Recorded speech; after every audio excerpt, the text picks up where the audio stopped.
Shanti. Welcome everyone to Sunday's satsang of the Falls Church, Sai Sector. And this is today we are going to do Yoga Vasisth as announced. And this will be the second chapter we'll be covering today. And thanks for everyone for joining. And let Swami speak through each and every one of us and also listen to through each one of us. We pray and we start with that. So I think it may be a good idea because it's about 2 or 3 weeks since we did this. So let's briefly say what we discussed in chapter 1, mainly the two. Even the slightest thought immerses a man in sorrow. When devoid of thoughts, he enjoys imperishable bliss. And we had a discussion on this, and one of you had pointed out that what about thoughts of God? Why are they leading to lack of peace? That was a question that was asked. And but we know that besides that, we said any other thought, either good thought or bad thought, definitely removes peace from our mind. That we know, whether it's a good news or bad news.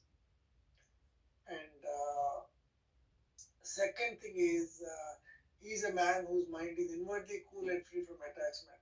And again, as somebody pointed out that time, Swami outwardly looks very sort of excited about everything, and he's very anxious. We are opening this hospital, that hospital, but inside he knows very well that, and he shows it that he's very calm. He's really not attached to anything, but outwardly he appears to be sort of attached. So that is what this says, that all of us should have the same attitude. That outwardly we may seem to be engaged in a lot of activities, but inwardly we should not be attached to any of them, like a mere spectator. That is what it says. And I think that makes a lot of sense. And I think if this is something that we could do, it's possible to do this part. And just on the thought, I was just thinking of, I forgot to mention on that day about regarding the thought. And most of you may know Sanjay Mahalingam. I mean, he is a Swami student and he was also lecturer at Swami's College for a long time. And he's also a good speaker. And he was giving one of the Samarpans. And in that, he was sharing some of his interactions with Swami. And he asked the Swami about this good thoughts, bad thoughts. Swami, how do we remove bad thoughts and all that? Swami said all thoughts are bad.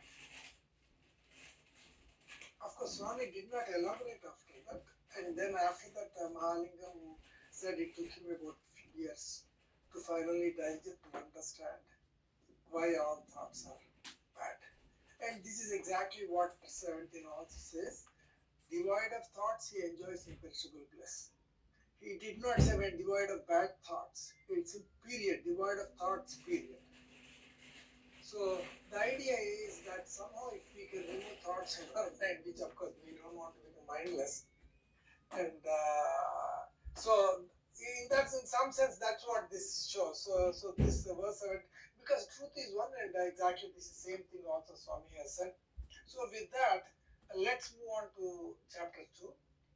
Reality of the world. In fact, almost 90%. Brother Ravi, can I say something?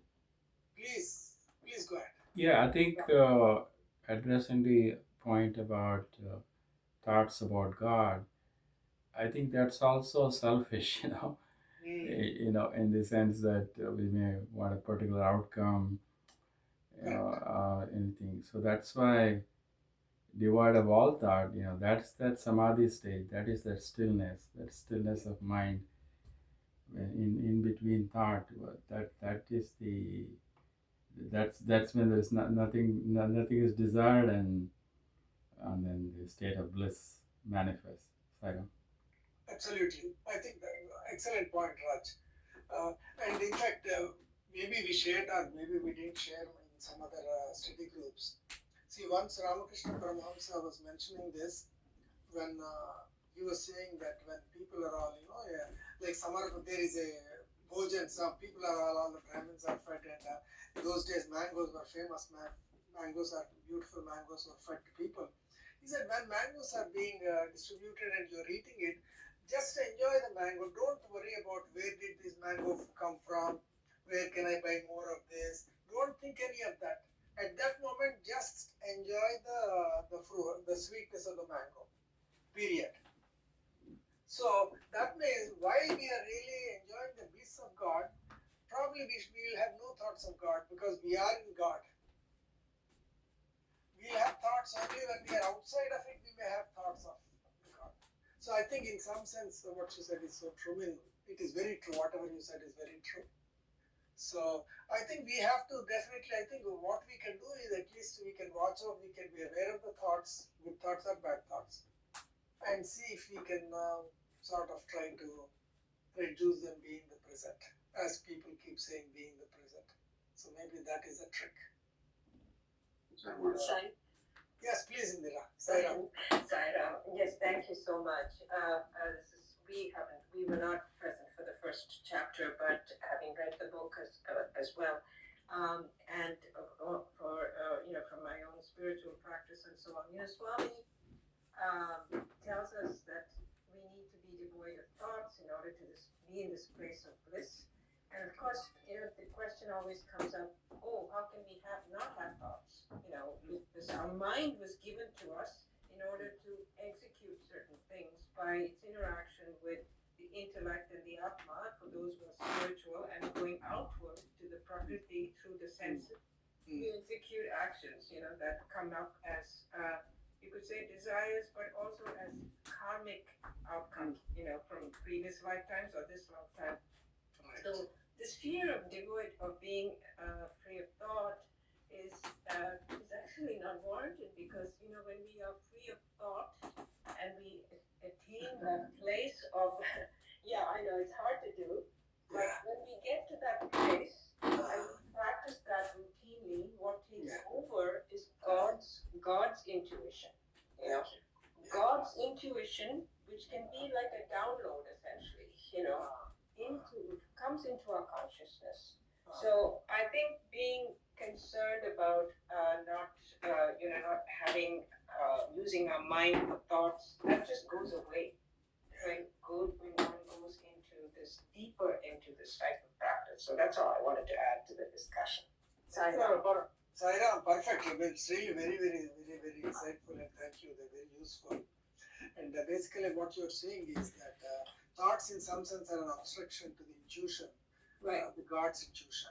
Yes. So I think that's a very well put, and thank you so much. That's. Sairam, may I say something? Yes, please. This is her yes. noble husband. Yes. We should look carefully, because Swami spent years teaching me all this stuff before I ever actually met him physically. How is a thought created? It's made of consciousness, undifferentiated consciousness, and we take that consciousness and make it into a solid object, which is a thought, which stays permanently there until somehow it is exposed to enough love to dissolve it. So it is actually made of our own consciousness. We don't have, the way you get liberation is to get your consciousness returned to you from all those thoughts. It becomes a bubble of love around you. All the thoughts are composed of love, peace, truth, etc. The other thing I wanted to say was, this particular book is one of the 4 that Swami said all of his students should read. I see. If you ever want to know the other 3, I'll tell you. Yes. Thank you. Thank you so much. Thank you. Sairam, brother. Yes, brother. Please. So actually, what our sister Indira mentioned about being devoid of thoughts, this Soham meditation that we've been using in silent retreats and other places regularly, that there also, if you follow that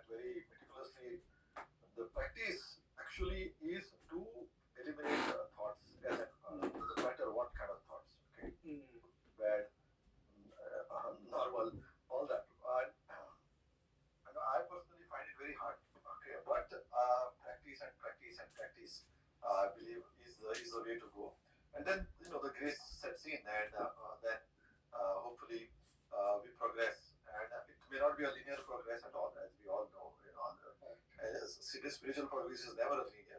We are stuck at one level for some time, then suddenly a jump comes because of divine grace, and then suddenly there is another plateau and then a jump. So we should be very persistent, because if you are stuck at a particular time, don't give up. Don't give up, because as you all know, it's a matter of time when that sudden jump comes in terms of the next level. So that just wanted to add to that. But Absolutely. word of thoughts is a really the the desired taking here, Saira. Thank you very much. So there are so many, as for everybody else who has not spoken, looks like there are so many ways to achieve the objective of the word of thoughts, and it's very clear from the discussion that this is the goal, and this is the one that leads to bliss. And again, as Pradoshi pointed out, don't give up. It's not going to happen overnight, or it could. We don't know, but keep on at it. It will happen one day. Thank you so much. Can I ask a Yes, question? Yeah. please, Raj. The title of the chapter, Dispassion, I was just wondering why Yoga Vasisth chose that. Okay. It's tied into a divide of thoughts, probably. That means you don't, either no expression of like or dislike, it's just neutral. Maybe that one, or maybe something, maybe The maybe reason for Brother Hewlett can enlighten. I can explain to you before Brother Hewlett says. Let me just tell you why the dispassion was a chapter for this. The reason was in this chapter of Yoga Vasishtha. This is where Rama comes. Rama has become dispassionate, disinterested, and he is expressing all his feelings to his guru and the audience. And everybody else thought that this is not a desirable thing. And then the Vasishtha, his guru, started explaining to him everything else. So for that reason, they named it dispassion. But if Brother Hewlett has something else to say, we'll be welcome. I just wanted to add before we Something to say. the reason I wanted to bring this up is because this is exactly the starting point of spiritual practice. And if you notice, Vasishtha says, you have received grace, Rama. Rama is the avatar, right? But he says, you have now gotten to the point where there's grace falling on you abundantly because you have realized that there is nothing to be gained from this material world. Everything is, ephemeral. You're born, you die, you get wealth, you lose it, you have love, you lose it. So all of these things are impermanent. So for that reason, you develop something called detachment. Dispassion is actually the vairagya. In the end, it's actually a type of detachment because you're beginning to feel. Swami uses this word, disgusted. Disgusted with the things of the world. Yeah. Because you have done self-inquiry.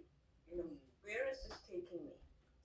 Why do I not feel happy having a big palace? Rama's. I have all this and I'm still not happy. And I go around, I see a lot of misery. I see a lot of kind of like what Buddha went through. With poverty and death and so on. What's the secret of, what is the purpose of all this? So then you develop this thing called dispassion. And Swami says that is actually one of the very first signs of grace in terms of moving towards enlightenment. So I just thought I would mention that, and I know Brother Hewlett is here. You want to say? Sure. Surely, I'll be glad. I'll answer the two questions as best I can. Briefly also. Let us look, we take our precious consciousness and we create a thought with it. Let's look at the mechanic of the thought. A thought is an object and it directs attention towards something and it creates an energy channel or an energy beam which has motion. That is also called emotion. Motion coming out from what it's coming out from. It's coming out from a thought. And it's directed towards some object. Let's try something that probably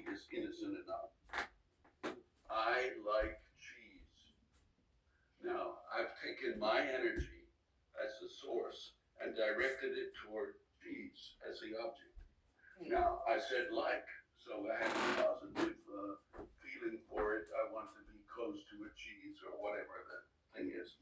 Now, the next thing I will do, because one thought leads to another, I will say, oh, but the cheese is in the refrigerator and I have to go in the other room.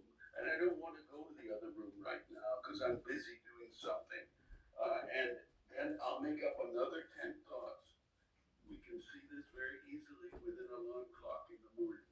We often will make 50 thoughts about getting up and nod and pumping the pause button. And what does those thoughts do? They each take consciousness and convert it into a thought about something totally useless. No passive, no value. And so finally we get what's called a thought collection, and we carry it around with us.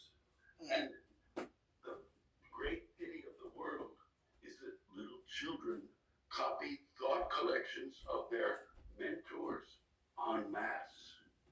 So you'll see a little child walking crooked. Why? Because his grandfather walked crooked, and that was his favorite person. And maybe 20 years later, he's learned not to walk crooked, but he still wants to raise his right arm because that's what his grandfather did. And that's how he took that as a model. The grandfather didn't want to teach him to walk that way. It's just that's the nature of humans. We copy all kinds of thoughts. Think of how many thoughts it took for a little child to learn to walk. Many thousands. They fall down, they do this, they cry, blah, blah, blah. All that connected with something we take for granted. When you try then to become spiritual, you've got a zillion thoughts in a pile which you carry around with you because they're made of consciousness, so they follow the soul. And their collection around you, they make a gray ball around you. You can see this sometimes when somebody dies. You can see the widow with the grayness around her. That's all the thoughts to do with Bunji. You know, Bunji is the name of some false person who died. And you come back 2 or 3 months later, maybe you can tell by just looking at her that those thoughts have lifted. Now she's looking light again. Each thought absorbs our precious consciousness, whether we're employing the thought or not. And it can, you can see this in dealing with some people. You mention some word and suddenly they go mad. Yes. It's because they have a thought collection that relates to that word. That has all kinds of odd emotions in it. And they'll spill them all out on you if you sit there and listen. We don't serve ourselves by making thoughts. We serve ourselves by calling on love, peace, truth, God, any of those levels, aspects of God. They're all aspects of our own basic nature. By calling on them, the thoughts are gradually come up and get cleaned away and turn into more undifferentiated consciousness. When we get enough of this, Swami tells us, come in quick because I want to give you an interview. Why? Because he's afraid that all that consciousness will get misdirected. So he wants to quickly direct you to do something of a certain type that will improve the world. Correct. Yeah. Beautiful. This is one related thought. I'm sorry. Nobody knows. Swami said that nobody knows how long it takes for a particular person to get liberated from all those thoughts. Some people may take 10 minutes because they don't have many. Other people may take years. So he said, don't give up. Keep on plowing the field because eventually you're going to get there and only God knows how long it's going to take you. Yeah, related point. Is that where all our thoughts are stored in the Akashic records, and then every thought, word, deed, everything is stored, and then maybe maybe that's a side topic. Regarding the Akashic record, I would say this: those thoughts aren't stored there specifically. What is stored there is a record of the soul's progress or the soul's events. Like, for instance, 2 lifetimes ago I was a king, and 3 lifetimes ago I was a scoundrel. Which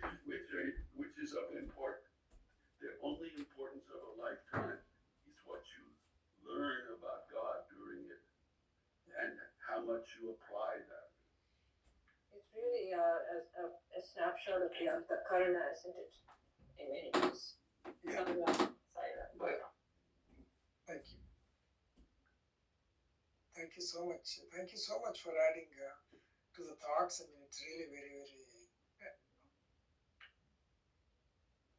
knowledgeable. Thank you, both of you, sister and brother Hewlett. Thank you so much. So, chapter 2, as I said, we'll start this unreality of the world. And as I said, almost 90% of the Yoga Vasisth, it doesn't matter which chapter it belongs to, he sort of relates to unreality of the world because it wants Rama to realize this, and of course all of us, not just Rama of course, but everybody. So we'll see what they mean by unreality of the world, because we are seeing it. The question is, well, how can you say that it is unreal? That is a question that all of us will have, and maybe some of these will sort of clarify that, or maybe not. So let us see. And Indian spirituality, the most common example that's given is rope and snake. And you see here, there are so many examples, so many pictures are here. And it's very difficult to say actually which is, I mean, some of them may be very clear, which is a rope, which is a snake. For example, if you take the leftmost, top left, do you think it's a snake or a rope or something else? The left top. It's hard to tell. It's a snake, but apparently it's not a snake. It is not a snake. It is something in the form of a snake, but not a snake. Of course, the rightmost down, clearly it looks like a rope. I mean, it's very clear. And what about the left down?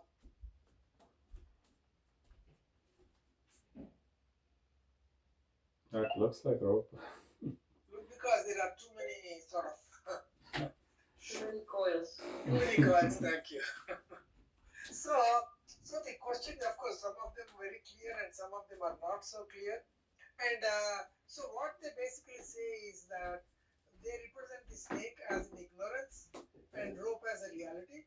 So as long as we are in ignorance, we see rope as a snake, and when it's very clear that, and it is said in so many places, and it's very true that in the same thing you have to see one or the other, not the both. For example, if we see a rope in something which looks like a rope and we are convinced about it, then we don't see snake in that anymore. Similarly, if we see something as a snake, then we are convinced it's a snake, and then there's no rope anymore. So they basically talk about this world, and the reality and unreality is that both of them don't exist in the same thing. Either you are in this or you are in that. So that is the essence of it. So when we are in ignorance, for example, if it is in fact a rope and we see a snake, that's because of ignorance. And once we have realized the root truth, then we see a rope. So that is why this analogy is given repeatedly in all scriptures, Indian scriptures especially. Okay. And now let's talk about these three. Maybe Hewlett's have already talked about this, but the most three encountered entities, the entire discussion that of this chapter are three: Maya, Jiva, and Daiva. Daivam or God, whatever you call it, God, consciousness, Brahman, whatever you want to call it. So Maya is the illusion that hides the truth. That's all. Means something that is your ignorance, that is Maya. And Jiva is the soul thinking it is separate. For example, wave is Jiva, ocean is Daiva. The fact that we are only able to see the wave and not the ocean is Maya. So Maya is the one that lets us concentrate on the particular thing that came out of huge thing. And so Daivam, of course, is the universality of it. For example, ocean is universal, space is universal, sun is sort of, in some sense, a lot of places we also can take sun as an example of a universality. So these are the universality, and from which the individuality arises, the jiva, and the reason for the reason for the jiva coming up, or our seeing the jiva and not the daiva, is because of the what you call as Maya or illusion. So these are the three entities, and we'll quickly go through that. Again, Maya, again, as I said, the example is this rope and the snake. And then you see in a reflection, for example, some paintings, you actually see there is water. Obviously, there is no water, but it is so real. And Jiva is something that we are individualizing. For example, a light in a pot, the light could have come from, of course, in this they just showed as electric light, but it could be from the sunlight falling into a pot. And that light is no different from the sun. That is what the main spirituality is, to understand that this light is no different. But we do treat the light in the pot as different from, or water in the pot as different from the ocean, light in the pot as different from ocean, the space in the pot as different from the rest of the space. So that is where the jiva or the individuality comes. And again, sun, ocean, and then space, which are vast, are considered the daiva, which is the consciousness, which is also vast. So this is where so our confusing the daivam for jivam or the divinity for the individuality is what is the cause of all our sorrows, and that phenomenon is called Maya. Maya is not something different. It's not that something has taken over. It is just that our mind is giving importance to the individual aspect, forgetting the aspect from which it came from which it is part of. So that is all that Maya is. There is really nothing else. And again, we all saw that mirage, believing money, fame, or the body will give lasting happiness is an illusion, because we know that people who have all these three are still not happy. That means it must be an illusion or appearance. And some examples that are given is this body is me, which we know is not.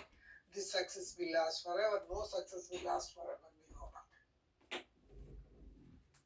So these are just misunderstandings or illusions or whatever you call it.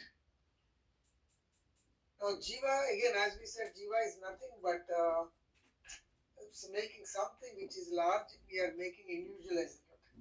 For example, I am hungry, that's why I bold-faced I am sad, I am successful. We don't realize, we don't really question this I am, where did that I am come from? That is a question that the gurus want us to ask. Because once you realize who this I am is, then you are no longer sad, you are no longer hungry, you no longer feel successful, you no longer feel defeated. So they want you to concentrate on this part of it, the I am, which in our mind, when we say that, we are talking about the individual, which is me, this body, this mind. But once we realize where this came from, the big picture, then all this hungry, sad, successful, defeat, all this will go away. That is the idea. Again, feeling I did this happened to me, again is a question, And drop of water thinking it is separate from the ocean. I mean, for us, we laugh at the drop of water. Hey, you came from the ocean, I just picked you from there and collected this bottle of water. But it doesn't think so. It thinks that it is separate. And but we may laugh at the drop of water thinking, hey, why can't you know that? We are doing exactly the same thing, because we are also part of the consciousness, but we separate ourselves from that. So in some sense, we are making the same mistake, but when others make it, when other things like the drop of water, if it can talk, if it says that, then we'll say, oh, you are foolish, you don't know the truth, this is the truth. And the soul forgetting its divine nature due to Maya, of course. That is what results in the jiva, the individual aspect of the consciousness. And Daigam, again, as we said, Daigam is the universality. And sun, electricity, ocean, space, all these are examples. Energy, everything is energy, everything is God, everything is consciousness. And as Brother Hewlett said, see, that is the energy we are using, we are dissipating in terms of, as he said, I like cheese, I like to eat cheese. So our energy is now the consciousness, and we are now concentrating on the cheese. And if we really think that the energy, the consciousness has a real value, and we know that cheese, the value of cheese compared to the consciousness is much less, is infinitesimal, then we would waste our consciousness on that. But because of the ignorance, we give more importance to that rather than the valuable consciousness. So we try to distort this in unnecessary things. And again, we all know this. I know that for this forum, this may be useless. At the same time, I want to just reinforce before we go on to the slokas of chapter 2. I just thought to reinforce. See, for example, this is river, this is an ocean, these are the waves, and the recycling that happens all the time. The vapors are there, the rivers come into the ocean evaporates, clouds are there, clouds come back, rains, the whole thing repeats. So the thing is, in all of them, there is only one thing, that is water. For example, at the water level. But the thing is, names are different, forms are different, but the essence is one. The water that is coming out of the tap, the water that is in ice cubes, which water itself consists of these molecules, hydrogen, oxygen, and then within that the electrons, protons, everything is one and the same, all look different, and because they look different, we think they are different. But if only we can see the same thing in all of them, then we go beyond the Maya and then realize the oneness. That is where this picture really, I try to sort of show that in this picture. And now we will start with the verses. So that is sort of a background for this unreality. So what they mean by unreality really is that unreality of the world in the sense that, see, in reality we think the ice is different from water, but this is, it's really unreal. The ice is unreal because underlying that is water. Underlying water are these molecules. Underlying molecules are these atoms. Underlying atoms are these electrons, which is nothing but energy, which is nothing but consciousness. So in that sense, it is unreal. So in some sense, it is real because we can actually see with the senses. In some sense, it is unreal because this is not, the waves are not the reality. The ocean is the reality. The water is the reality. Water is not the reality, but the molecules are the reality. Molecules are not the reality. The electrons are reality. Electrons are not the reality. The energy behind them is, whatever it is, protons, whatever it is. So that is what they mean by reality versus unreality. So let us read this selected verses. Dear boy means Vasisth is telling Rama. That is why it's using dear boy. I took it as it is. I did not remove this. Wonderful is this Maya which deludes the entire world. It is on account of it that the self is not perceived, even though it pervades all the limbs of the body. Okay. So maybe we can discuss it a little bit. Again, remove the word, you can replace the word Maya with ignorance also. What it is basically saying is the entire body is full of, as Brother Hewlett said, consciousness, God, Daivam, whatever you want to call it. But we are unable to perceive in day-to-day life because we only see the external aspect of it, and that is attributed to our ignorance.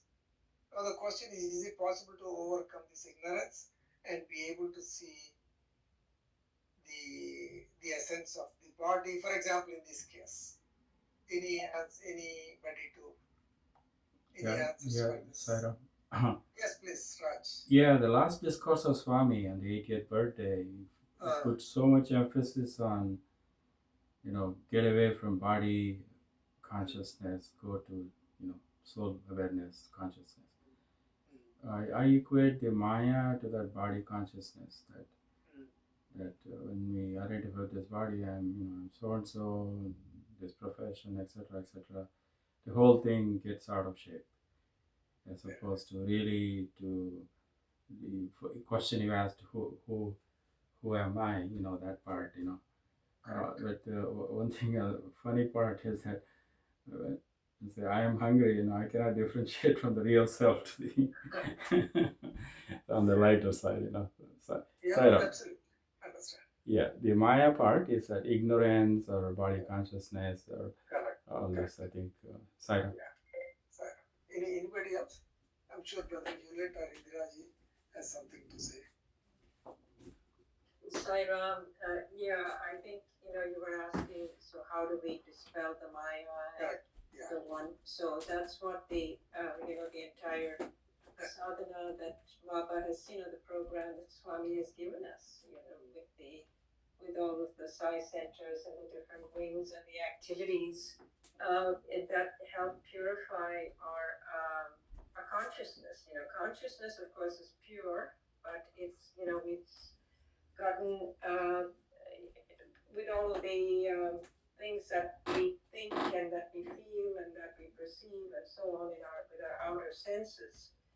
We have to clean that. So when we clean that, that's when the inner eye, the third eye, you could say, when that is opened up, then we become aware that we are not the body.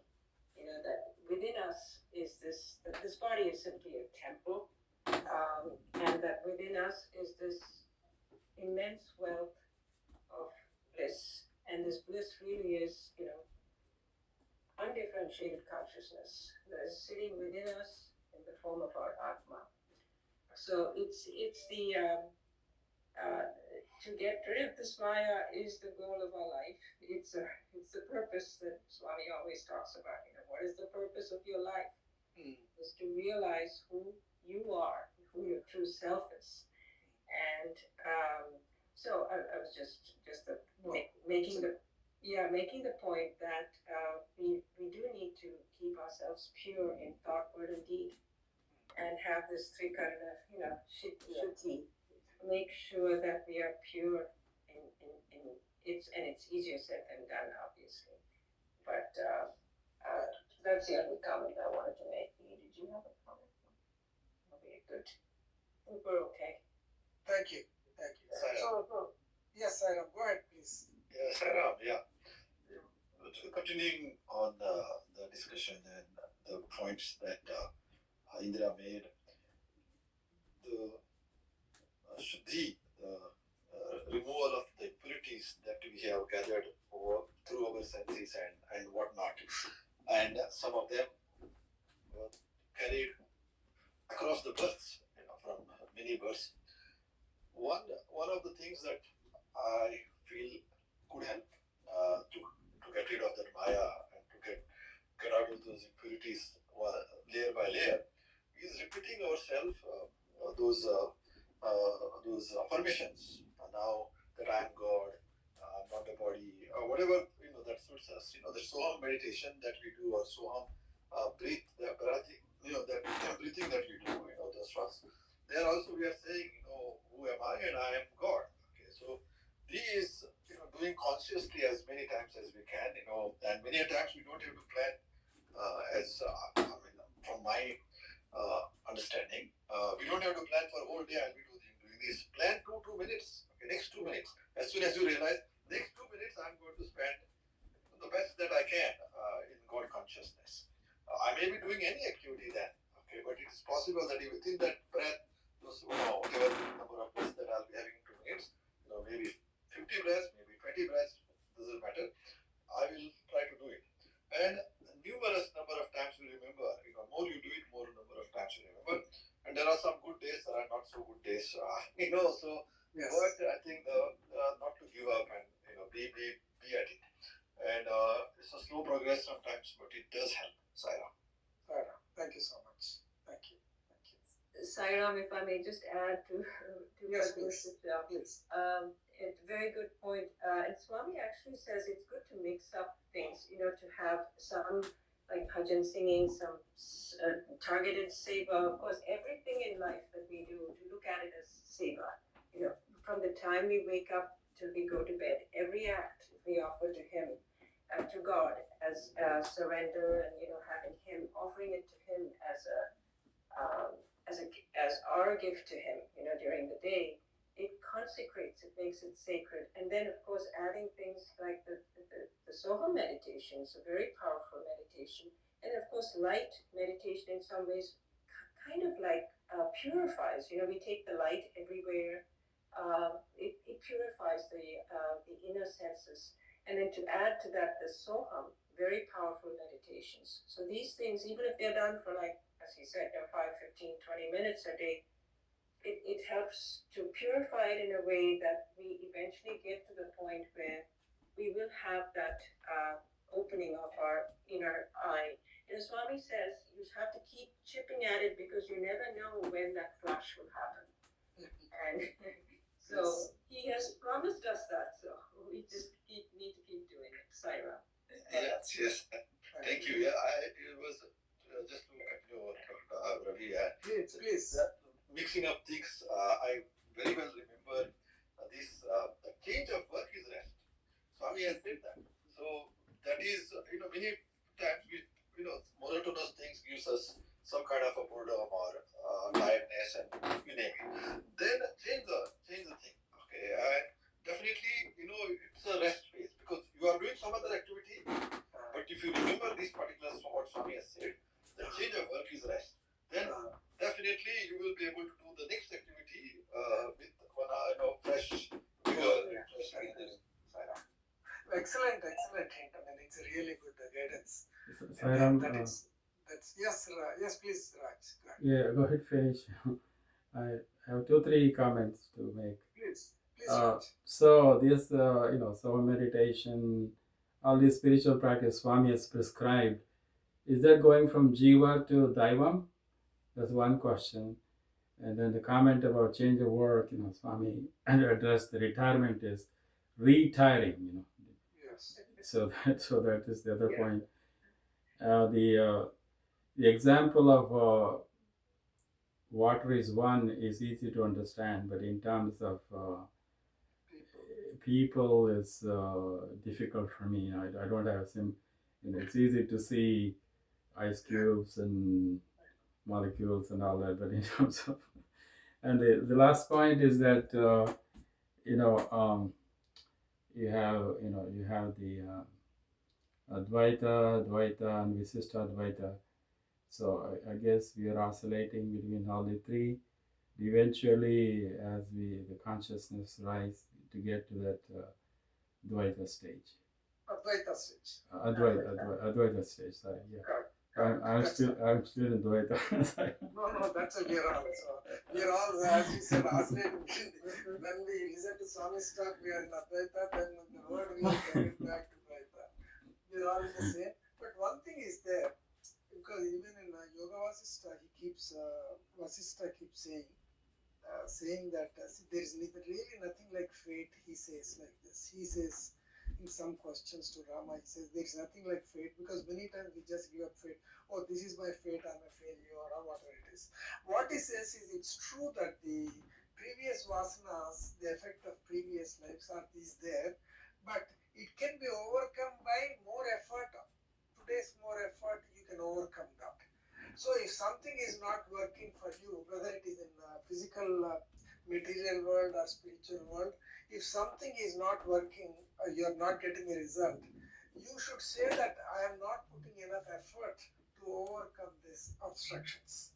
So you should not think, because God's grace is always there, only thing that is lacking is our effort. So we may have to increase the effort when we see the fruit is not yet coming. And that is what Vasishtha's explanation in this process, so that people don't give up saying, oh, this is my fate, I'm meant to be like this in this life. He says there is nothing like that. With more effort in that direction, whichever direction you want to go, you can definitely achieve it. So I just wanted to share, because many of us are sort of get very discouraged, as Raj brother was saying. Water is easy to see the Advaita part. When it comes to people, it's very difficult. But I guess we have to put more effort. So using Soham, exactly as you said, Soham is exactly from going from the Jiva to the Daiva. Yes. Yeah, I mean, So, in practical standpoint, what is that God consciousness? Is it being at peace and seeing everyone, with that, radiating that peace? Is that what it is, or what are we shooting for at the end? Even if I am God, I'm not different from God. How should I behave? How should I act? How should I relate to the world? I cannot do any miracles, of course, if I say God. So I don't, at least to show compassion and love, or respect, honor, and promoting unity. Those things. I'm trying to see, what's the how do you measure your progress, or say? Yes, go ahead, Indraj. I can just, Yes. yeah, a lot of things, and of course, Raj's last comment, and then I think Lee's going to make some comments too, if you don't mind. But Of course. yeah, I think it's true that Swami has said that with all your past karmas, the sanchita karma, and so on, agami and everything. If you offer everything and to God, and you have a sincere repentance for any uh, um, mistakes or any, you could say, we don't use the word sin so much, any negative karmas that we have performed, that we have been carrying with us. If everything is turned over to God and we do not repeat those mistakes, and we are sincere seekers of the Atma within, Baba says, the grace will just come pouring out. And without grace, we cannot move a step forward. So I think that's the very first step in our moving towards realizing who we are, self-realization, shall we say. And in terms of the what Raj was saying, what does it look like? It's really equanimity. You know, it's being able to deal with the vicissitudes of life in different types of people. As you said, you can see consciousness, you can see oneness in water and ice and so on and so forth. But when it comes to people, it's kind of hard to see that. But when we develop a very equanimous attitude in our lives, and that is what the work is all about, being able to cleanse our thoughts, and Swami has given so many different ways in which we can approach that. Of course, meditation is key. But once we have that equanimity, it doesn't matter if people throw criticisms at you, if they throw obstacles at you at your office or at home or whatever. You're able to handle that with equanimity, and that's a sign that you have established that connection with the divine. And the divine consciousness then operates in the form of basically prema.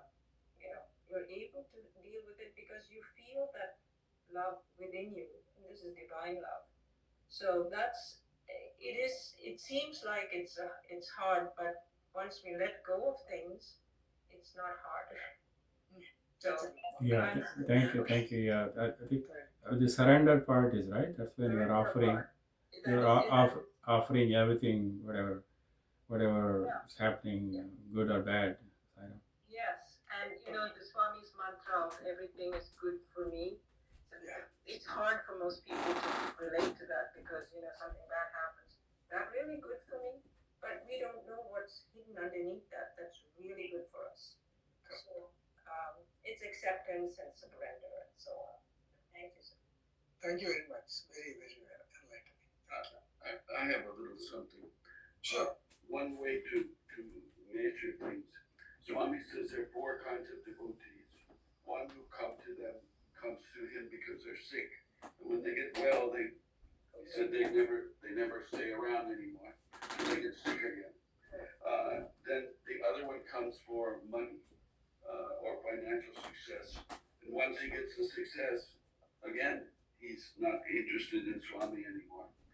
Then there's another one that comes because he wants to be known as a pundit of some kind. So he gets some kind of knowledge from somewhere and goes off and pontificates and is happy.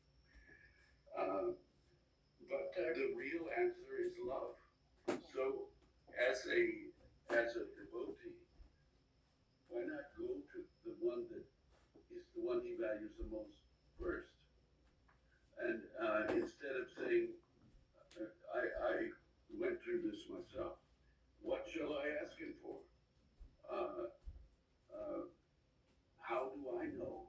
He's the God of earth, the God of the universe. He knows what I need far better than I do. So one time I was in a position to ask him for something.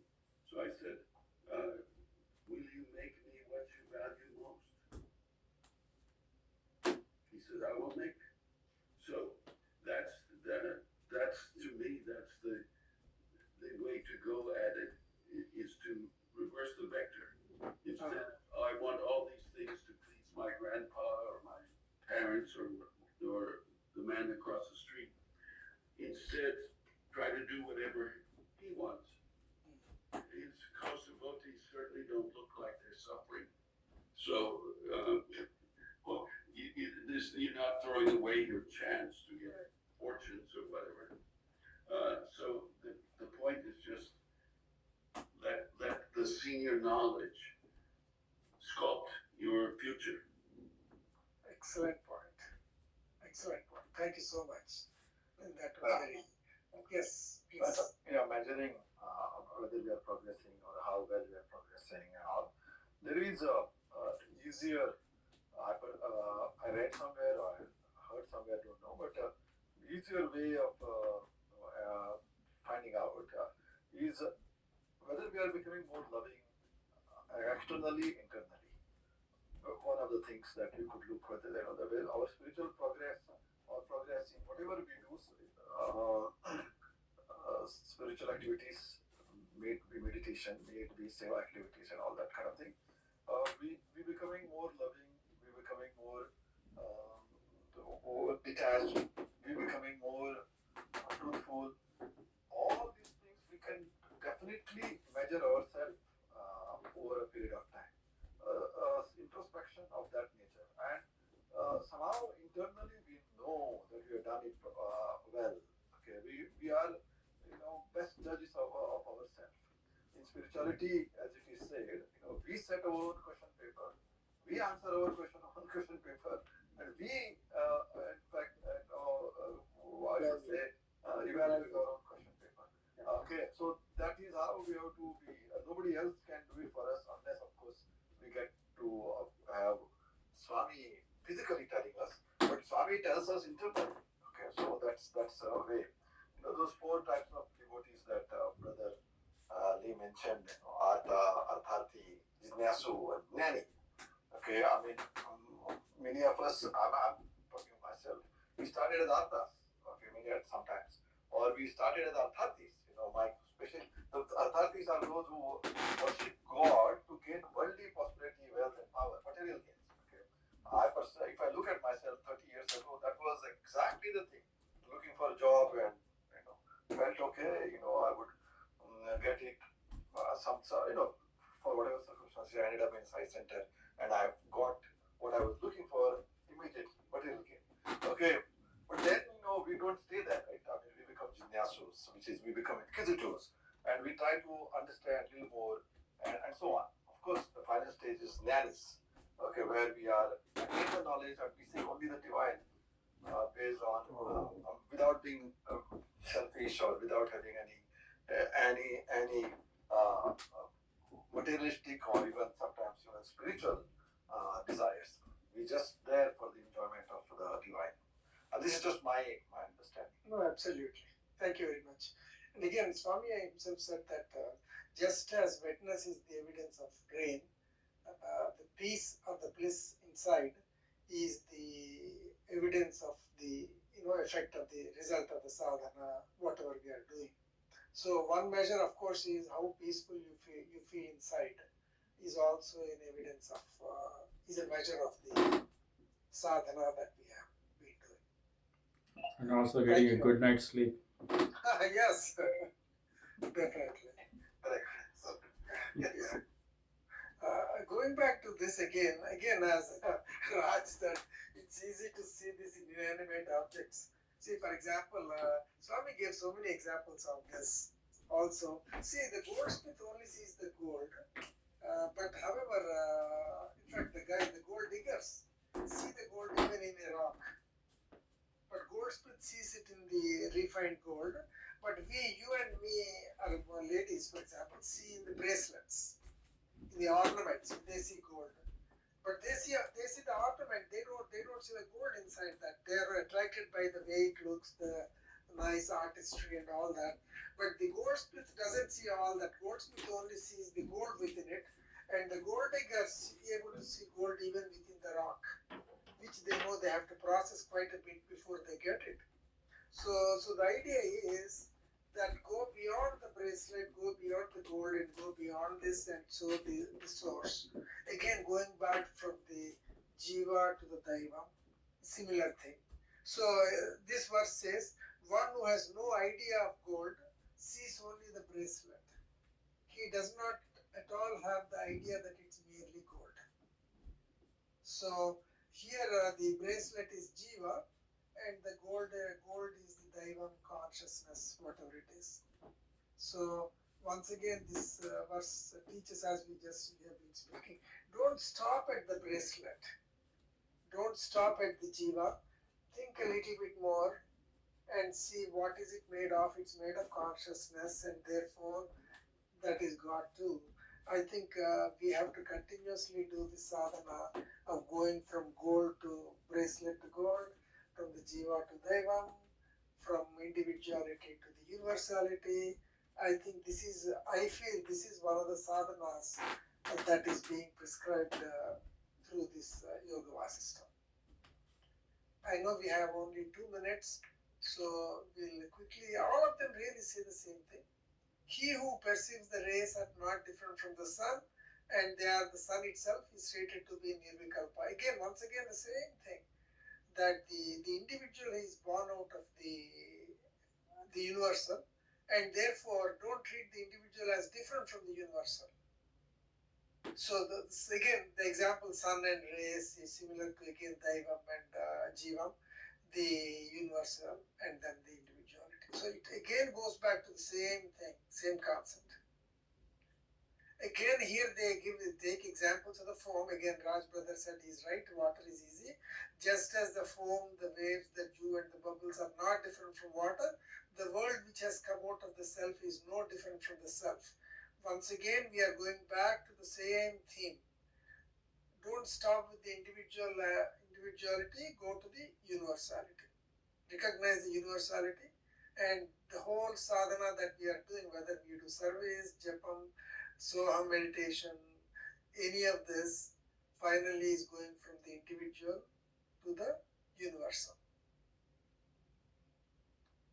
Now, again, this is sort of enforces, we have 1 minute.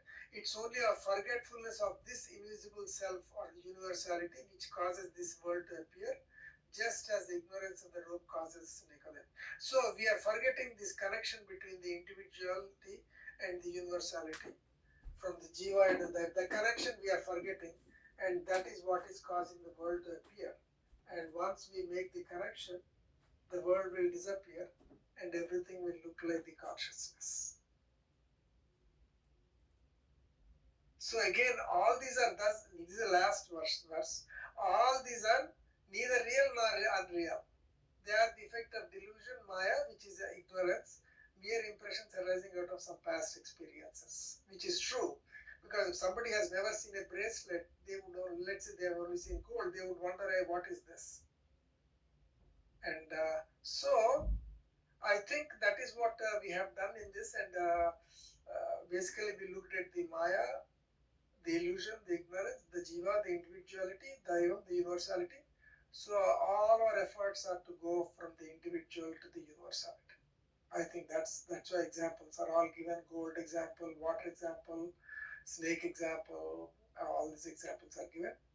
And I think we'll stop it here. And thank you all so much. This has been a wonderful, wonderful session. And thanks to all the participants who have really made this a very, very interesting and very knowledgeable, enlightening session today. And with that, we will stop it, and we we'll close it with Om and Three Shantis. Indiraji, would you like to say Om and Three Shantis to close the session, please? Sorry, lost the word. Indiraji, Sairam. can you please close the session with one Om and Three Shantis? Oh, sure, thank you. Yeah. Oh.